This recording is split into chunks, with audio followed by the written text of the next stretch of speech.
भगवान शंकर का संवाद कर रहे। 4 निशानी मेरे भगवान शंकर ने तुमको दे दी प्राप्त करने की। 4 शंकर भगवान से मिलने की 4 निशानियां सामने आती हैं। जब आप शिव महापुराण की कथा सुनते रहते हो, शिव जी के मंदिर जाते, 1 लोटा जल चढ़ाते, शंकर का भजन करते करते साल निकलते चले गए। साल। 4 निशानी मेरे भगवान शंकर ने तुमको दे दी प्राप्त करने की। 4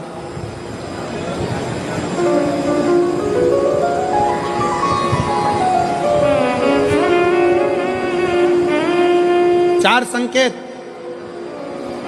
शिव मिलने के, शिव समागम के, शंकर को प्राप्त के।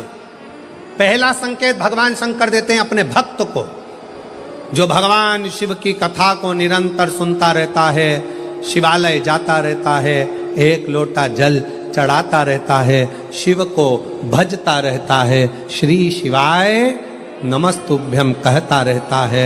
उसको पहला संकेत भगवान शंकर देते हैं अपने मिलन का, उसको स्वप्न में दर्शन देते हैं। जब भगवान शंकर का दर्शन बार बार स्वप्न में होने लगे, समझ लेना कि तुमने पहली परीक्षा पास कर ली, तुम दूसरी क्लास में पहुंच रहे। दूसरी क्लास। शिव जी से मिलने के 4 संकेत मेरे भगवान शंकर दे देते। पहला संकेत कौन सा है? जम के उत्तर दो। शंकर भगवान जम के बोलो। काय में आने लगे? सपने।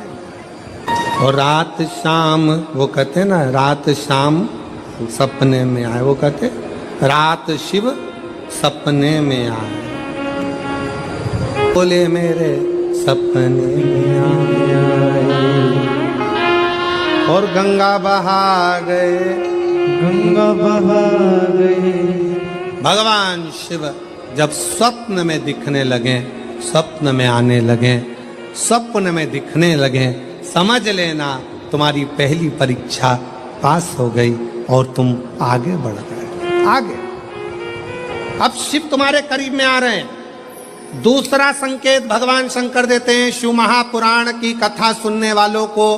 पहला संकेत शिव जी ने दिया, अगर शंकर सपने में आए समझ लेना शिव जल्दी मिलने वाले हैं। दूसरा संकेत, जिस शिवलिंग की तुम घर में पूजन करते हो, जिस शिवलिंग के मंदिर में पूजन करते हो, मान लो वो शिवलिंग कभी तुमको उसमें शंकर का प्रतिबिंब दिखने लगे, कभी तुम्हें ऐसा लगे कि कोई मुझे झांक रहा है, कभी तुम्हें ऐसे लगे कि मंदिर में और कोई भी है, तुम्हें कभी लगने लगे कि ये शंकर का शिवलिंग हिल रहा है, कभी तुम्हें लगे तुम्हारे घर में रखा हुआ शंकर का शिवलिंग कोई मनुष्य की आकृति जैसा दिख रहा है, कभी तुमने लगने लगे कि जिस मंदिर में मैं जाती हूँ वहां का शंकर का शिवलिंग ऐसा लग रहा है कि मंदिर में और भी लोग बैठे हैं। तुम मंदिर से निकल रही थी, पीछे से कोई की आवाज आई, तुमने पलट कर देखा कोई नहीं, तुम्हें लगने लगे, समझ लेना कि तुमने शिव पुराण की दूसरी परीक्षा पास कर ली। शंकर तुम्हारे करीब में आने चाहिए, शिव तुम्हारे करीब में आ रहे हैं, करीब। और शिव महापुराण की तीसरी परीक्षा, शंकर संकेत देते हैं मिलन का संकेत। पहला संकेत स्वप्न, दूसरा संकेत अपने इष्ट मूर्ति का हलचल, और तीसरा संकेत जब आप कुछ सोचो और वैसा की वैसा ही तुम्हारे साथ 2 दिन या 5 दिन में हो जाए, समझ लेना कि तीसरा संकेत दे दिया, मतलब शंकर अब तुरंत मिलने वाले हैं। तुमने सोचा, अपने बेटे से कहा, देख बेटा मत कर ऐसा, ऐसा करेगा तो उसके साथ ऐसा हो जाएगा। बेटी मुझे लग रहा है कि ये काम गलत है, बेटा तू ऐसा कर ले, ऐसा हो जाएगा। संकेत तुम्हें मिलने लगे और तुम्हारी विवेक, तुम्हारा एंटीना, तुम्हारी बुद्धि, तुम्हारा चित्त प्रबल हो जाए, समझ लेना कि शिव मिलने वाला। संकेत शिव। तीसरे नंबर का संकेत भगवान शंकर देते हैं, जब आप शंकर के मंदिर में जाकर बैठो या अपने पूजन के स्थल पर जाकर बैठो और शंकर जी से आप बात कर रहे हो और उसका जवाब शिव देना प्रारंभ कर दें, संकेत में देना चालू कर दे, समझ लो शिव मिलने वाला। चौथा संकेत, अब चतुर्थ नंबर का संकेत, और ये संकेत नहीं, ये शिव का मिलना है। जब ये 3 परीक्षा पास हो जाती है तो चौथे नंबर की परीक्षा पास करने की जरूरत नहीं पड़ती है।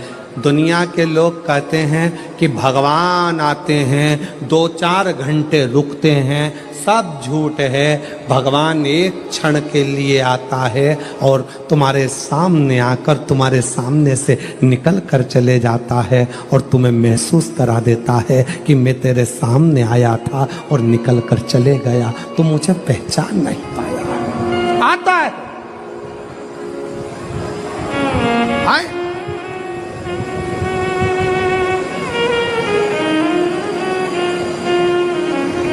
पांच दिन की शिव पुराण चल रही है, सुबह से लेकर रात तक, रात से लेकर सुबह तक, सुबह से लेकर रात तक 5 दिन की यह शिव पुराण कल विराम हो जाएगी। कल तक में तुमने 5 दिन जो सवेरे भोजन से लेकर नाश्ते से लेकर रात को सोने तक और सोने से सुबह तक, सुबह से फिर रात तक जो क्रम करा, 5 दिन का क्रम उठाकर देखना। अगर तुमने दिल से पंडाल में शिव महापुराण की कथा सुनी है तो श्रवण करने वाले को एक क्षण के लिए शंकर का दर्शन होता जरूर है, भले वो किसी अंश रूप में हो, वो होगा। जब ये शिव का लोक है, शंकर का लोक है, तो जब हम हृदय से भगवान शिव को पुकारते हैं तो एक क्षण के लिए शिव आता जरूर है। श्री शिवाय नमस्तु। चित्तवृत्ति में वही समाहित हो, वही। कोई पुण्य का भागी नहीं है, सबके सिर पर पाप की गठरिया। पार्वती अमरनाथ की गुफा में भगवान शंकर कहते हैं, संसार सागर में कलयुग में आपका जन्म हुआ है तो मस्तक पर पाप की गठरिया भरी पड़ी है। कोई तुमसे कहे कि हमारा श्राप लग जाएगा, बद्दुआ लग जाएगी, ये लग जाएगा, वो लग जाएगा, दुनिया के लोग तुम्हें डराएंगे, धमकाएंगे। डरने की जरूरत नहीं है। संसार सागर में कोई दूध का धुला हुआ नहीं है। शिव पार्वती से कहते हैं, संसार में वही श्रेष्ठ है जो शिव की आराधना में डूबा है और शंकर के मंत्र का स्मरण कर रहा है। पाप सबके माथे पर है। 4 स्थान पर हर व्यक्ति से पाप होता है। पहला, झाड़ू लगाते समय छोटे जीव मर जाते हैं, पाप माथे चढ़ जाता है। दूसरा, वस्त्र धोते समय, नहाते समय छोटे छोटे जीव मर जाते हैं, उसका पाप माथे चढ़ जाता है। तीसरा, अग्नि जलाते समय, भोजन बनाते समय, लाइट जलाते समय छोटे छोटे पतंगे मर जाते हैं, उसका पाप माथे चढ़ जाता है। चौथा, अपने घर से चलकर जब हम कहीं जाते हैं, अपने पांव के नीचे छोटे छोटे जीव मर जाते हैं, उसका पाप माथे चढ़ जाता है। 4 स्थान पर हर व्यक्ति से पाप होता है। प्रत्येक व्यक्ति के मस्तक पर पाप बंधा रहता है। पर सुन पार्वती, जो प्रतिदिन शिवालय में जाकर 1 लोटा जल शंकर को समर्पित करता है, वो धीरे धीरे पाप से मुक्त होकर मेरा अपना होते चले जाता है और वो संसार सागर से मुक्त हो जाता है।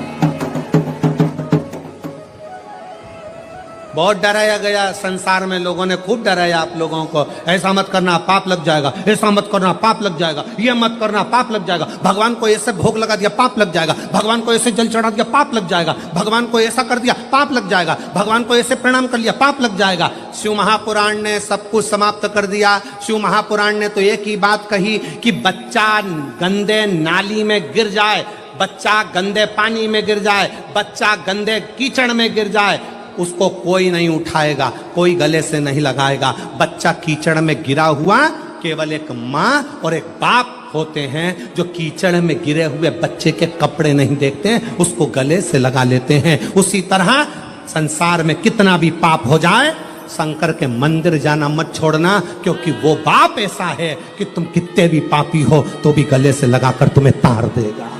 तो भी तार दो। कोई तुमसे कहे पाप लगेगा, शिव जी की भक्ति में, भजन में, स्मरण में उल्टा जपो, सुल्टा जपो, कैसे जपो, दिन में जपो, रात में जपो, शुद्ध में जपो, अशुद्ध में जपो, जैसे हो वैसे जपो। शंकर का नाम जपने वाले पर भगवान कृपा करता है। जो दिल से श्री शिवाय नमस्तुभ्यं बोलता है वो शंकर की औलाद, शिव का पुत्र कहलाता है। श्री शिवाय नमस्तुभ्यं बोलने वाले पर शंकर कितनी भी समाधि में लगे हो, श्री शिवाय नमस्तुभ्यं बोलने वाले को शिव नेत्र खोल कर दर्शन देते हैं।